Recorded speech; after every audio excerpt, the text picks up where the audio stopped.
Good morning! Welcome to my page. Let me set this camera up a little bit. I am live, so yay! Welcome to my page. So today we are going to be discussing a ghost town. Here, a very well-known, I don't know how well known actually, but it's located in Oregon, so I'll get into that shortly. But I also will be popping balloons, such as this one, every single day, probably just following New Year's too. So I have quite a few that I have to get through, and this is one of the worst things ever. Like, I hate doing this, so here I go. I'm gonna try. I don't know if I'll be able to do this, but let's see if I can do it. Ready? I'm gonna pop this. Ah! Oh my gosh, that was terrifying. Oh, wow. Okay. I hope my eyelash didn't fall off. Okay, so with the new year, some exciting stuff coming out. So I will be doing more horror stories regularly. That poor balloon. Okay. So I hope you guys had a great Christmas. Let's get right into the story. This is a true story, so I'm really excited, and this is a real ghost town. Like, it's well known, and it's not just like a story that was made up and it kind of spread, and people are now calling it a ghost town. It's an encounter that people have experienced ghosts. And I, at a personal level too, like, so I have seen a ghost and these supernatural beings in this particular town as well. So, we'll dive right in. It is early, so, I know it's super early, so I have popcorn. I know this may be really unusual for some of you. You probably don't have popcorn and coffee in the morning, but that's me. That's how I do things.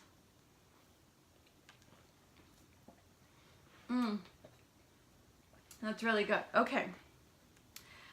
So I don't want to butcher the name, and I'm not sure how to pronounce it, but I believe the town is called Shanika. It's in Oregon. Let me just pull it up real quick because we drove through this town. It's Shaniko. Shaniko, Oregon. Let me pull it up.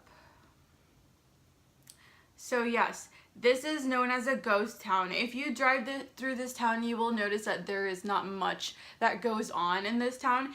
It was known for its railroad, the railroads that ran through the town. It was a pretty popular, well-developed town in the early 1900s. So there were quite a few bars, nice hotels, and then the railroad industry was in that area too, so they did go through it. So plenty of opportunities for work, etc., etc. There was also wool and other types of production in that town too, because it was smaller. So it was almost like a like living in the country. So a lot of people lived out in the open. They probably had horses and sheep, cattle, etc. So to get into the story, basically our experience and what happened, this was, I think 2 years ago. My dad is a truck driver, so he's always on the road, and so we hate going through that town. My dad hates it. Like, he's on the road on his own. He will not drive through that route because he's absolutely terrified. His friends have told him they've experienced stuff. I think he's even encountered a few times too. So it's really horrifying. And so basically, I'll start off with our story, and then I'll kind of go into what other people have experienced, like my dad's friends that are also truck drivers.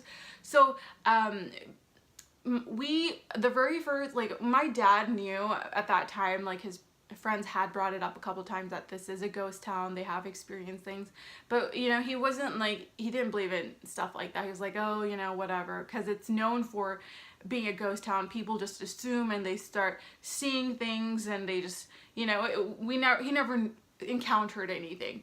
So we were all with him in Oregon, driving through this town. I had to go to the bathroom really bad because there's typically in that region, there's nothing really, everything's so kind of spread apart that it's really hard to locate anything. So there's this small little gas station slash shop that we stopped at in that town, and I wanted to use the restroom.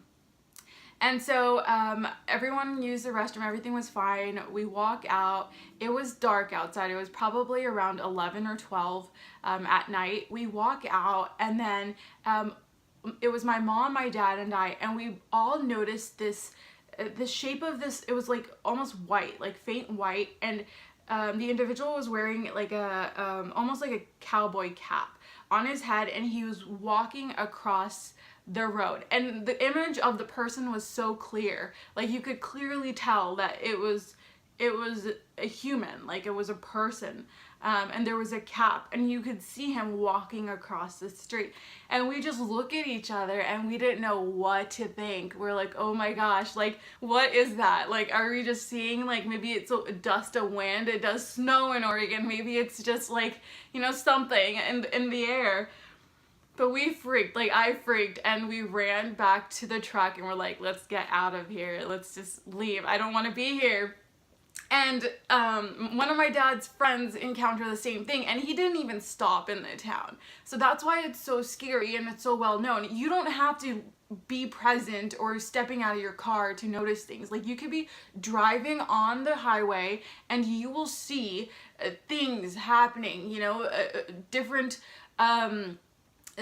temperatures changing. So you're in one location and all of a sudden you feel this cool air passing through you. So things like that, just driving through.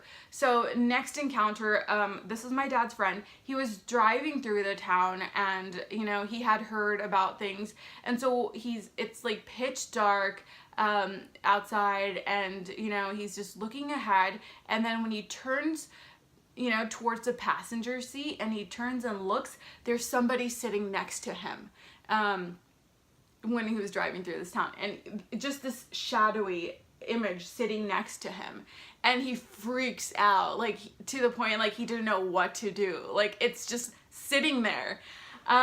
So yeah, it's horrifying just hearing about it. I know I'm excited, but it was a scary experience. And if you guys ever do go that way, go towards Oregon, I believe Sheniko, Oregon, I think it was Sheniko, Oregon is located on the east side of Oregon.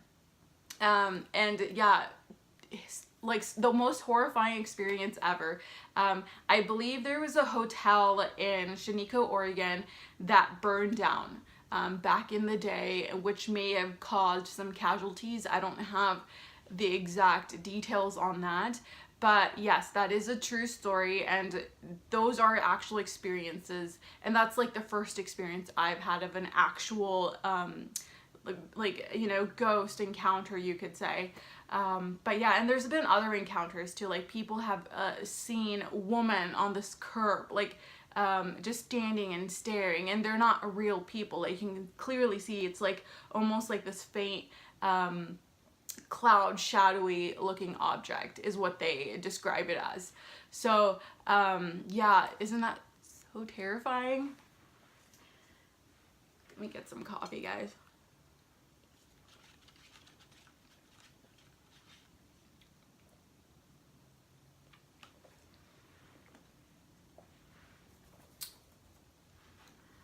So now every time, like my dad, I don't think he's in Oregon today, but he was last night.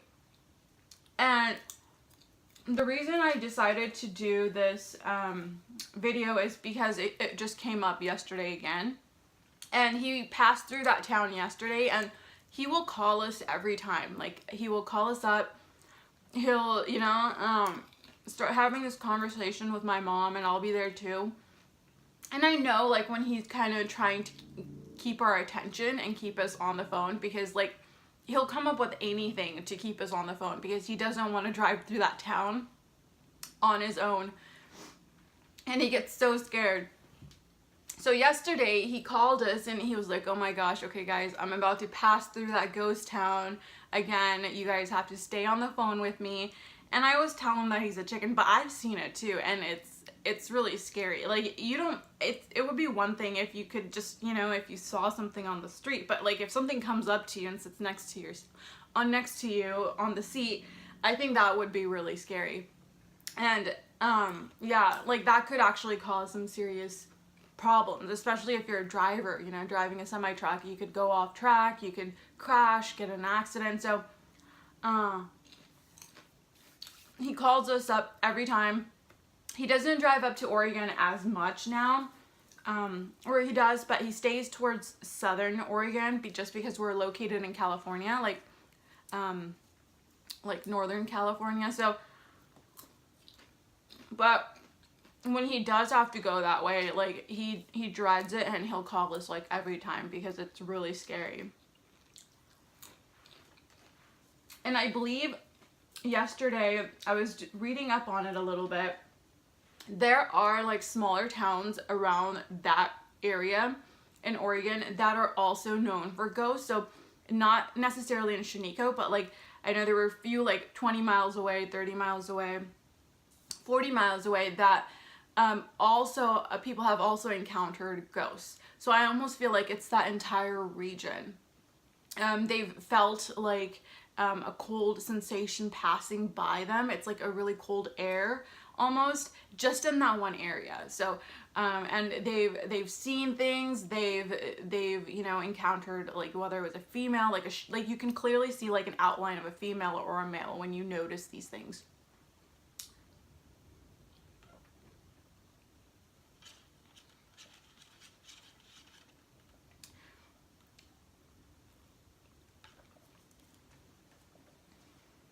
If you guys are wondering, this is Dunkin' Donuts coffee. We have a Keurig machine at home, which is what I live off of. But yes, so that was my so-called experience of this town. I hope you guys enjoyed my video. Next time I'll do like a more of a mukbang, like maybe I'll do fruit, or I'll do a different snack. I don't think it'll be an ASMR because I love telling stories like this. So next time I'll do sleep paralysis. I'll do a little more research on that because I really want to dig deep into it. I feel like people have this misconception of sleep paralysis and really pairing it with demons. I don't think every situation and every time a person has sleep paralysis, they're thinking of demons or something horrifying. It could actually be anything, you know, it's just the stage that you're in, the sleep that you're in. So I'll go into that next time. So yeah, I think that was it for today. I hope you guys enjoyed my video. Tomorrow I'll be posting another one if I don't post one by later tonight, and I will pop another balloon for you guys. All right, have a wonderful day, and I will see you guys next time. Mwah!